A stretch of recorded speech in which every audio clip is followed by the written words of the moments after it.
नमस्कार दोस्तों, आपका अपना यूट्यूब चैनल अंशवल कुमार क्लासेस पे स्वागत है। तो चलिए आज हम आप लोग को बीच लेकर आए हैं इतिहास, यानी कि वर्ग दशम का जो है इतिहास लेकर आए हैं। इन्हें आज हम ऑल यानी कि ऑल आपको क्वेश्चन आपको हम बतलाएंगे। यानी कि इसमें क्या होगा कि दो पार्ट में हम वीडियो आपको बनाएंगे। इसमें सिर्फ जो है लघु उत्तरीय प्रश्न उत्तर मिलेगा, यानी कि शॉर्ट क्वेश्चन आंसर इसमें मिलेगा। तो वीडियो पर लास्ट तक बने रहिएगा। वीडियो आप लोग का अच्छा लगा तो वीडियो को लाइक जरूर करिएगा, चैनल को सब्सक्राइब करिएगा। तो चलिए हम शुरू करते हैं कैसे कैसे प्रश्न आता है और इसको इजी भाषा में कैसे याद करना है।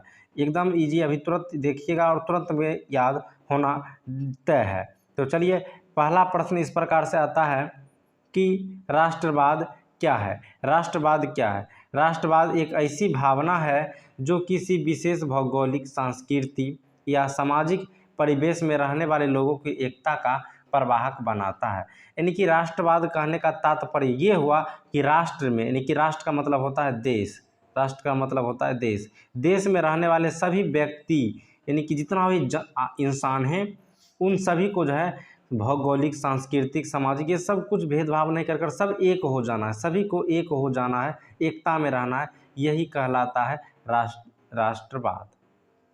चलिए अगला प्रश्न पर हम चलते हैं। प्रश्न संख्या 2 है, मेजनी कौन था? मेजनी कौन था? मेजनी इटली के क्रांतिकारी राष्ट्रवादी व्यक्ति था। ये मेजनी जो था ये इटली देश का जो है क्रांतिकारी था, क्रांति करने वाला क्रांतिकारी और राष्ट्रवादी था, जिसका जन्म 22 जून 1805 ईस्वी को जेनेवा में हुआ था। जिनका जन्म कहाँ हुआ था? जेनेवा में हुआ था। यह कार्बोनरी नामक एक गुप्त क्रांतिकारी संगठन से जुड़ा हुआ था। सन 1831 में इन्होंने यंग इटली की स्थापना भी की थी। 1831 ईस्वी में जो है यंग इटली को स्थापना किया था मेजनी ने, और मेजनी जो है एक कार्बोनरी संगठन से जुड़ा हुआ था। चलिए ऑब्जेक्टिव प्रश्न में पूछा जाता है कि मेजनी किस संगठन से जुड़ा था, तो कार्बोनरी आंसर मारिएगा। चलिए अगला प्रश्न है कि जर्मनी के एकीकरण का बाधाएं क्या थी? जर्मनी के एकीकरण के बाधाएं क्या थी? ये जितना भी प्रश्न है सभी प्रश्न वीविया है, सभी प्रश्न वीविया, और ये 100% वीविया। ये इस बार बोर्ड में आएगा तो आएगा, 2023 के एग्जाम में आना ही आना है। चलिए करा, जर्मनी के एकीकरण की अनेक बाधाएं थी। 19वीं शताब्दी में जर्मनी 300 से अधिक टुकड़ों में बटा हुआ था। यानी कि जब 19वीं शताब्दी में जर्मनी जो था वो 300 से अधिक राज्यों में टूटा हुआ था, जिसके एक करने में बड़ी समस्या थी, जिनको एक करने में बड़ी समस्या थी। छोटे बड़े सम्राट अपनी स्वार्थवश अपनी गद्दी छोड़कर जर्मनी को एक करने का तैयार नहीं थे, और छोटा बड़ा जितना भी राजा था, यानी कि 300 राज्य था, तो 300 जो है छोटा बड़ा राज्य भी था और वहाँ राजा भी था। ये सब राजा क्या करना, अपना गद्दी छोड़ना चाहता ही नहीं था, एकीकरण होने देने के लिए नहीं चाहता था। चलिए इसी में आप पैराग्राफ छोड़कर लिखिए, दूसरी ओर जर्मनी और ऑस्ट्रिया के अधीन एक होगा, फिर यह पर्सा का अधीन भी एक बहुत बड़ी समस्या था। अगला प्रश्न है, इसमें अगला प्रश्न आता है कि मेटरनिख युग क्या है? मेटरनिख युग क्या है? मेटरनिख ऑस्ट्रिया का चांसलर था। मेटरनिख जो है वो ऑस्ट्रिया का चांसलर था, जो घोर प्रतिक्रियावादी था। वह अपने राज्य में किसी भी प्रकार के सुधार के पक्ष में नहीं था, वह अपने राज्य में कोई भी सुधार का पक्ष में नहीं था, जैसे चल रहा है उसे चलने देने के लिए वाला व्यक्ति था। उनकी नीति थी कि शासन करो लेकिन कोई परिवर्तन नहीं करो। उनका यही नीति था कि शासन करो लेकिन कोई परिवर्तन नहीं करो, जैसे है वैसे रहने दो। 1815 से 1848 तक का काल को यूरोप के इतिहास में मेटरनिख युग कहा नाम से जाने लगे लोग। ठीक है, चलिए अब अगला प्रश्न को हम देखते हैं इसी प्रकार। अगला प्रश्न है, इटली एवं जर्मनी के एकीकरण में ऑस्ट्रिया की क्या भूमिका थी? इटली एवं जर्मनी के एकीकरण में ऑस्ट्रिया की क्या भूमिका थी? इटली एवं जर्मनी के एकीकरण में ऑस्ट्रिया की काफ़ी महत्वपूर्ण भूमिका थी। इटली और जर्मनी को जब एकीकरण करने के लिए गया था उसमें बहुत इनका महत्वपूर्ण, ऑस्ट्रिया का जो महत्वपूर्ण भूमिका रहा। इटली और जर्मनी के एकीकरण में सबसे बड़ा बाधक ऑस्ट्रिया ही था। इटली और जो जर्मनी को एकीकरण करना चाहता था, लोग एक करना चाहता था, उसमें सबसे बड़ा बाधक सिर्फ मात्र एक ऑस्ट्रिया देश ही था। ऑस्ट्रिया कभी नहीं चाहता था कि इटली और जर्मनी का एकीकरण संभव हो। ऑस्ट्रिया जो कभी नहीं चाहता था कि इटली एवं जर्मनी का एकीकरण संभव हो। दूसरी ओर एकीकरण के पूर्व ही जर्मनी जो है 300 छोटे छोटे भागों में टूट गया था, जिनसे 2 छोटे बड़े ऑस्ट्रिया और प्रसा था। चलिए अगला इसी में लिखना है पैराग्राफ छोड़कर कि ऑस्ट्रिया चाहता था कि जर्मनी में मेरे अधीन एक हो, जबकि प्रसा चाहता था कि जर्मनी मेरे अधीन हो। ठीक है, अपना अपना गद्दी के लिए इसमें लड़ाई था। जर्मनी के अधिकतर जनता प्रसा के अधीन एक होना चाहती थी, जिससे स्पष्ट है कि इटली और जर्मनी का एकीकरण में बहुत बड़ा बाधक ऑस्ट्रिया का ही था।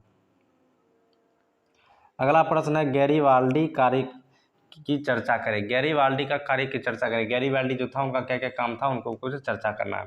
तो गैरीबाल्डी इटली का एक राष्ट्रीय क्रांतिकारी व्यक्ति था। ये भी राष्ट्रीय क्रांतिकारी व्यक्ति था, राष्ट्रवादी क्रांतिकारी व्यक्ति था।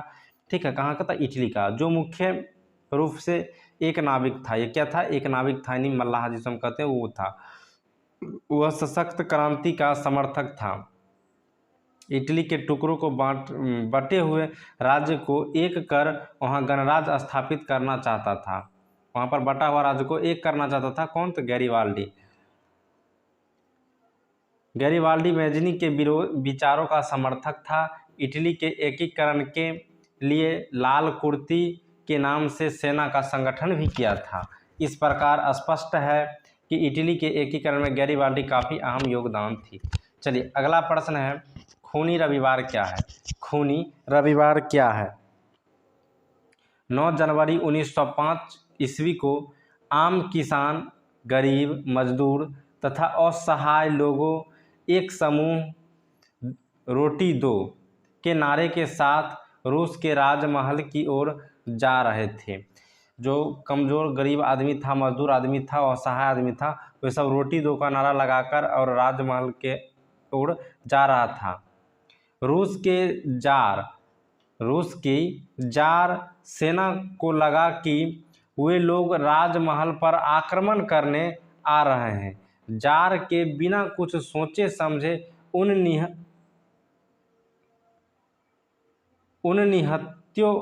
निहत्थों गरीब लोगों पर गोली चलाने का आदेश दे दिया, जिसमें सैकड़ों लोगों मारे गए। चूँकि यह दिन रविवार था, इसलिए इतिहास में इसे खूनी रविवार के नाम से भी जाना जाता था। जो गरीब लोग 2 रोटी के लिए राजमहल की ओर जाने लगा, तो वहाँ का जो राजा था वो बिना सोचे समझे गोली चलाने का आदेश दे दिया, जिसके कारण सभी लोगों को निर्दोष लोगों को मौत हुआ। और उस जो दिन था वो रविवार का दिन था, इसलिए खूनी रविवार उस दिन कहा जाना लगा। अगला प्रश्न है सर्वहार वर्ग किसे कहते हैं? सर्वहार वर्ग किसे कहते हैं? समाज के वैसे वर्ग जिनमें आम किसान, मजदूर, गरीब लोग शामिल होते हैं, सर्वहार वर्ग कहलाता है। रूसी क्रांति के दौरान वेल्शोविक सर्वहार वर्ग का पक्षधर थे। चलिए अगला प्रश्न को देखते हैं। क्रांति से पूर्व रूसी किसानों की स्थिति कैसी थी? क्रांति जो था, उस क्रांति से पहले रूसी किसान का स्थिति कैसे था वो आपको बतलाना है। तो क्रांति से पहले यानी कि पूर्व रूसी किसानों की स्थिति अत्यंत दयनीय थी। उनके खेत बहुत छोटे थे, जिन पर वे पुराने ढंग से खेती करते थे। उनके पास पूंजी का भी अभाव था। करों के बोझ से भी वे दबे हुए थे। चलिए अगला है रासायनिक हथियारों एवं एजेंट ऑरेंज का वर्णन करें। रासायनिक हथियारों में सबसे महत्वपूर्ण नापाम था, कि गैसोलीन के साथ मिलाकर एक ऐसा मिश्रण तैयार करता था जो अग्नि बमों में इस्तेमाल किया जाता था और त्वचा से चिपक कर जलता रहता था। यानी कि रासायनिक हथियार ऐसा हथियार था, उसमें कुछ खास किस्म का जो है केमिकल मिलाया जाता था। जो केमिकल जहाँ पर पड़ जाता, विस्फोट किया जाता था, वहाँ के जो है लोगों को क्या होता था कि जिस त्वचा पर पड़ता था उन त्वचा को जला देता था, चिपक जाता था, हटवे नहीं करता था, ऐसा वो केमिकल था। और जबकि एजेंट ऑरेंज जो है एक ऐसा जहर था जिससे पेड़ के पत्तियां तुरंत सुलझ जाती थी, पेड़ मर जाते थे। जंगलों को खत्म करने के लिए किसका प्रयोग किया, इसी का प्रयोग किया जाता था। यहाँ पे होगा कि इसी का प्रयोग किया जाता था। और ऑरेंज पट्टियों वाले ड्रोमों में रखे जाने के कारण इसका नाम एजेंट ऑरेंज पड़ा। वियतनाम युद्ध के समय जंगलों के साथ खेतों और आबादियों दोनों पर इसका प्रयोग अमेरिका ने किया था। ठीक है, चलिए अगला प्रश्न है, चंपारण सत्याग्रह का संक्षिप्त में वर्णन दें। चंपारण सत्याग्रह सन 1917 ईस्वी में महात्मा गांधी द्वारा नील की खेती विरोधी शुरू किया गया था। यानी कि बिहार का एक चंपारण जिला है जहां पर 1917 ईस्वी में महात्मा गांधी सर्वप्रथम आंदोलन के लिए आए थे। वहां पर जो है नील की खेती किसान द्वारा करवाया जाता था। उन किसानों को नील की खेती रुकवाने के लिए विरोध किया। भारत में गांधी जी का यह पहला सत्याग्रह था। भारत में जो है गांधी जी का पहला सत्याग्रह था जिसके आगे अंग्रेजों को झुकना पड़ा। बिहार के चंपारण में नील्हों द्वारा, यानी कि नील की खेती करने वालों को नील्हों द्वारा किसानों से जबरदस्ती नील की खेती कराई जाती थी, जिसके लिए तीन कठिया प्रणाली थी। 3/20 का ये अपनाया गया था। 3 कठिया प्रणाली थे, यानी कि जो है 3 भाग जो है ये अंग्रेज ले लिया करता था और 1 भाग छोड़ दिया करता था। 20 कट्ठा में से मात्र 3 भाग ले लिया करता था। ऐसा 3 कठिया प्रणाली हुआ करता था। अब है दाढ़ी यात्रा का क्या उद्देश्य था। दाढ़ी यात्रा 22 मार्च 1930 से 6 अप्रैल 1930 महात्मा गांधी द्वारा शुरू किया गया था, जिसका उद्देश्य था नमक कानून का भंग करना। दाढ़ी यात्रा के तहत गांधी जी ने साबरमती आश्रम में दाढ़ी तक की यात्रा करके 24 दिनों में लगभग 372 किलोमीटर दूरी तय की थी तथा दाढ़ी पहुंचकर समुद्र के पानी से नमक बनाकर नमक कानून का भंग किए थे। हुआ क्या था कि 372 किलोमीटर दूरी दाढ़ी में जाकर महात्मा गांधी, दाढ़ी एक जगह का नाम है, वहाँ जाकर महात्मा गांधी ने समुद्र से नमक बनाने लगे और अंग्रेज का नमक बिकने के लिए मना कर दिया, बंद कर दिया गया था। अगला प्रश्न है, औद्योगिकीकरण से आप क्या समझते हैं। औद्योगिकीकरण के तात्पर्य है उत्पादन प्रक्रिया में बदलाव होता है।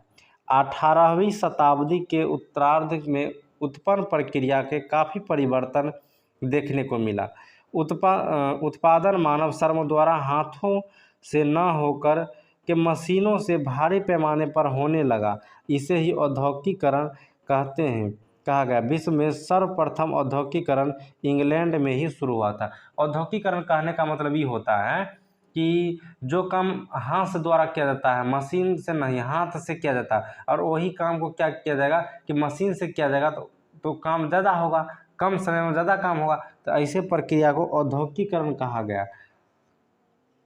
चलिए अगला प्रश्न पर चलते हैं। अगला प्रश्न है, औद्योगिक क्रांति क्या है। औद्योगिक क्रांति का अर्थ है कि उत्पादन प्रक्रिया के बदलाव। यानी 18वीं शताब्दी में उत्पादन प्रक्रिया का बड़ा बदलाव देखने को मिला।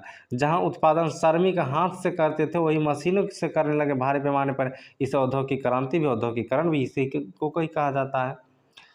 बहुराष्ट्रीय कंपनी क्या है। बहुराष्ट्रीय कंपनी क्या है।